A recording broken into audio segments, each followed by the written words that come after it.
Okay, just so there's a little bit of actual helpful action to show those DIY folks who are foolish enough to use a Plan B engineering process. I'll show you actually how the power washing is done, and I realize that that only solves a mystery in the minds of engineers like myself, and that if you actually have any real aptitude, you know how to do this.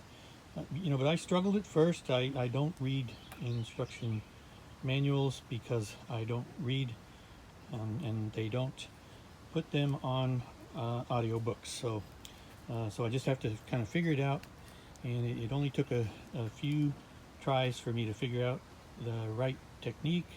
Again, I struggled with the first couple of attempts, and then I remembered something that John Stark told Ariana Stark when he was teaching her how to use a sword, is you strike the brick with the pointy end. So I've already done 3 here, and I'll just kind of show you how that works.